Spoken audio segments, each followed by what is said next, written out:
শিল্পের জমি নিয়ে ফেলে রাখা যাবে না, সব জানিয়ে দিলেন মুখ্যমন্ত্রী মমতা বন্দ্যোপাধ্যায়। দ্য ওয়াল এই খবর আগেই লিখেছিল। আজকে নবান্ন সভা করে যে মিটিং হলো সেখানে আর কি কি আলোচনা হয়েছে তাই জানবো। আমাদের সঙ্গে রয়েছে আমাদের প্রতিনিধি রফিকুল জামাদার। রফিক, তোমাকে জিজ্ঞেস করবো, আজকে মমতা বন্দ্যোপাধ্যায় এই প্রশাসনিক বৈঠকে শিল্প নিয়ে যে বৈঠক ছিল সেই বৈঠকে কি কি বললেন? একটা বিষয় গতকালকে ঐশী আমরা লিখেছিলাম, দ্য ওয়ালে প্রকাশিত হয়েছিল যে মমতা বন্দ্যোপাধ্যায় সাফ জানিয়ে দিতে পারেন যে শিল্পের জমি নিয়ে ফেলে রাখা যাবে না। সেই মতোই আজকে মমতা বন্দ্যোপাধ্যায় বৈঠকে কিন্তু সেই কথাটাই বললেন। কেন বললেন? কারণ তুমি জানো বিভিন্ন শিল্পপতি বণিক সভাগুলি সরকারের থেকে জমি নেয়। কি জন্য জমি নেয়? যে আমরা শিল্প করব, কিন্তু তার কোনো ডেডলাইন নেই, কবে করবেন, কবে হবে। দিনের পর দিন, বছরের পর বছর সরকারের জমি পড়ে আছে, শিল্প হচ্ছে না। মমতা বন্দ্যোপাধ্যায় এই বিষয়টা দীর্ঘদিন ধরে একটা তিনি নোট ডাউন করেছেন এবং নোট ডাউন করার পরে তিনি দেখছেন যে এই আমার সরকারের জমি নিচ্ছেন শিল্প করব বলে, কিন্তু শিল্প হচ্ছে না। এটা কি হচ্ছে? সেই কারণে মমতা বন্দ্যোপাধ্যায় ঠিক করেছিলেন আজকে বৈঠকে পরিষ্কার করে জানিয়ে দেবেন যে শিল্পের জমি জন্য যে জমি নেওয়া হচ্ছে সরকারের থেকে সেখানে শিল্প করতে হবে এবং একটা নির্দিষ্ট টাইম থাকবে। তো তুমি ইচ্ছে মতো 2 বছর 4 বছর 5 বছর ফেলে রাখছো, এটা সরকারের লস হচ্ছে। সেই কারণে মমতা বন্দ্যোপাধ্যায় আজকে পরিষ্কার করে এই যে বণিক সভাগুলি ছিল এবং পাশাপাশি অন্যান্য শিল্পপতিটা ছিল সেখানে কিন্তু পরিষ্কার এটাই জানিয়েছেন। তার কারণ একটাই, মমতা বন্দ্যোপাধ্যায় এখন ফোকাস হচ্ছে শিল্পে জোর দেওয়া। তুমি জানো যখন মমতা বন্দ্যোপাধ্যায় এবার শিল্পে একদমই তাই, কারণ মমতা বন্দ্যোপাধ্যায় সরকারের বিরুদ্ধে বিশেষ করে সিপিএম বলো বিজেপি বলো যে এ রাজ্যে শিল্প নেই শিল্প নেই শিল্প নেই এই অভিযোগ তারা করেন। কিন্তু সেই বিষয়টা থেকে বেরিয়ে যাওয়ার জন্য মমতা বন্দ্যোপাধ্যায় একাধিক পদক্ষেপ করেছেন শিল্পের জন্য। এবার সেই জায়গা থেকে শিল্পের জন্য আমি জমি দেবো, আমার সরকার জমি দেবে, তুমি জমি নেবে তারপর জমি ফেলে রাখবে, এটা তো হতে পারে না। সেই কারণে আজকে মমতা এই বিষয়টাই পরিষ্কার করেছেন। এর পাশাপাশি যে বিষয়টা সব থেকে মমতা বন্দ্যোপাধ্যায় জোর দিয়েছেন, গত বিজিবিএস অর্থাৎ বেঙ্গল গ্লোবাল বিজনেস সামিট যে শিল্প সম্মেলন হয়, সেই শিল্প সম্মেলনে গতবারে যারা এগ্রিমেন্ট করেছিল, যে সমস্ত বাইরে থেকে শিল্পপতিরা বলো, যে সমস্ত ইনভেস্ট করবে সংস্থা, একদমই তাই, সেই এগ্রিমেন্টের পরে এখনো পর্যন্ত কেন সেটা মানে কাজে একদম তাই ইনভেস্টমেন্ট হলো না, সেই বিষয়টা দেখার জন্য অফিসারদেরকে বলেছেন যে কেন হচ্ছে না এটা খতিয়ে দেখতে হবে। মানে শুধু মৌ হচ্ছে, লগ্নি হচ্ছে। একদম তাই। সেক্ষেত্রে মমতা বন্দ্যোপাধ্যায় চাইছেন যে আমি বিজিবিএস করব, বৈঠক করব, নির্দেশ দেবো, আমার জমি নিয়ে নেবে যে শিল্প করবো বলে, কিন্তু তারপরে শিল্প হবে না, সরকারের ক্ষেত্রে মুখ পড়ে। সেই কারণে মমতা বন্দ্যোপাধ্যায় আজকে চেয়েছেন যে যারা জমি নেবে এবং যারা এগ্রিমেন্ট করেছিল কেন তারা এখনো পর্যন্ত ইনভেস্টমেন্ট করছে না, এই বিষয়গুলো তুলে ধরতে বলেছেন। এবার আমি তোমাকে বলে রাখবো, এবারে বিজিবিএস হচ্ছে না, কারণ হচ্ছে ভোটের জন্য অনেকটা সময় নষ্ট হয়েছে এবং এর আগেও একটা পরিকল্পনা ছিল যে একটা বছর গ্যাপ দিয়ে তারপর বিজিবিএস হবে। সেক্ষেত্রে 2024 সালে বিজিবিএস হচ্ছে না, হবে হচ্ছে 2025 সালে। ঠিক আছে?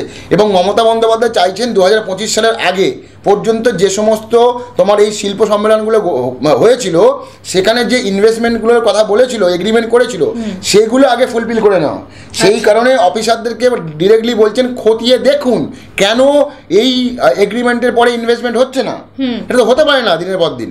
সেই কারণে মমতা বন্দ্যোপাধ্যায় আজকে শিল্পপতি থেকে শুরু করে বণিক সভাকে বুঝিয়ে দিলেন যে আমার এখন ফোকাস হচ্ছে শিল্পের দিকে নজর দেওয়া।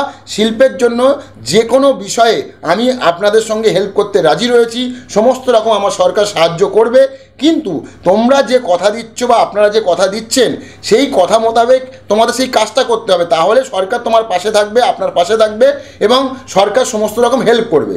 এবার একটা বিষয় তুমি দেখো, এবারে যেহেতু বিজিবিএস হচ্ছে না, তার মানে ব্যাকলগটা আগে ক্লিয়ার করতে হবে। মানে আগের যারা চুক্তি করেছেন, আগের যারা বলেছেন শিল্প করব, তাদেরকে আগে শিল্প করে ফেলতে হবে, তারপরে নতুন কিছু। একদম ঠিক। মৌ স্বাক্ষর হয়ে গেছে, আমি এগ্রিমেন্ট করলাম, জমি অ্যালট করা হয়ে গেছে, সব হয়ে গেল, তারপরেও দিনের পর দিন পড়ে আছে, তাহলে সরকারের কোনো লাভ হচ্ছে না, লস হচ্ছে। উল্টে সেই জমিটা একেবারে বেড়ে যাচ্ছে। একদম তাই, এবং জমিটা বেকার পড়ে থাকছে।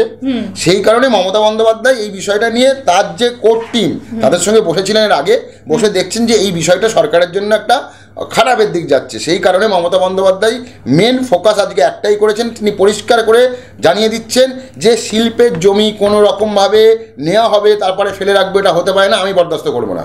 আপনাদের শিল্পের জমি হিসেবে নেবেন, শিল্পই করতে হবে। এবং 26-এ নির্বাচনের আগে কোথাও গিয়ে শিল্প করে দেখানোটাই কি মমতা বন্দ্যোপাধ্যায়ের মূল লক্ষ্য? হ্যাঁ, একদমই তাই। কারণ তুমি দেখো মমতা বন্দ্যোপাধ্যায় শিল্পের উপরে একদম তাই, শিল্পের জন্য জোর দিতে চেয়েছিলেন, বিভিন্ন কারণের জন্য বিশাল কিছু শিল্প এখনো পর্যন্ত আসেনি। মমতা বন্দ্যোপাধ্যায় চেষ্টা করছেন, তাই বলে যে বাংলায় শিল্পের জন্য পরিবেশ নেই তা নয়, কিন্তু তার জন্য যেমন সরকারের যেমন সদিচ্ছা থাকতে হবে, তেমনি শিল্পপতি, বণিক সভা এদেরকেও সদিচ্ছা থাকতে হবে। সেই কারণে আজকে মমতা বন্দ্যোপাধ্যায় পরিষ্কার করে বুঝিয়ে দিলেন যে আমি আপনাদের সঙ্গে আছি, আপনারা আমাদের সঙ্গে থাকুন এবং যে সমস্ত কথা দিচ্ছেন সেই কথা মোতাবেক আগামী দিনে কাজ করুন, তাহলে রাজ্যের জন্য ভালো হবে, আপনাদের জন্য ভালো হবে। সেই কারণে তিনি যেমনি করা হয় বলছেন তেমনি ভালোভাবে বুঝিয়েছেন আজকে। এবং পাশাপাশি আজকে নবান্নের বেশ কিছু সিনিয়র অফিসাররা ছিলেন, তাদেরকেও বুঝিয়ে দিয়েছেন যে কোথায় কোথায় সমস্যা হচ্ছে, সেই সমস্যাগুলো যত তাড়াতাড়ি সম্ভব মিটিয়ে নিন। এবং একটা বিষয় তুমি দেখো, মমতা বন্দ্যোপাধ্যায় এও বলেছেন যে শিল্পের জন্য জমি যারা নিচ্ছেন তাদের যাতে কাগজপত্র পেতে দেরি না হয় সেই বিষয়টা দেখতে হবে, মানে অ্যাডমিনিস্ট্রেটিভ লেভেলে যেন কোনো রকম একদম তাই গাফিলতি বা দেরি না। হ্যাঁ, কারণ তুমি জানো যে এই অনেক সময় মানে অভিযোগ ওঠে সরকারের বিভিন্ন দপ্তর এই সমস্ত জায়গায় এই কাগজ নেই, ওই কাগজ নেই, এই সমস্যায় তো অনেকটা ডিলে হয়ে যায়। সেটাও মমতা বন্দ্যোপাধ্যায় বুঝিয়ে দিয়েছেন যে না, শিল্পের জন্য তোমাদের বাড়তি নজর দিতে হবে, যা যা সমস্যা সেটা খুব তাড়াতাড়ি সমাধান করতে হবে। এবং আমার এখন ফোকাস হচ্ছে শিল্প, এবং আগামী দিনে শিল্পের জন্য যাতে শিল্পে গতি আসে, যা যা পদক্ষেপ নেওয়ার দরকার আপনাদেরকে নিতে হবে। সেই কারণে আজকে এই বৈঠক। এবং যদিও মমতা বন্দ্যোপাধ্যায় এই ধরনের বৈঠক করার পরে একটা প্রেস মিট করেন, তিনি আজকে করেননি। অতএব তিনি মিটিংটা একেবারে ঘরের মধ্যে রাখার চেষ্টা করছেন, কারণ তার যে পরিকল্পনা বা তার তিনি যে সমস্ত তোমার বিষয় ভাবছেন সেটা এখনই তিনি হয়তো ডিসক্লোজ করতে চাইছেন না।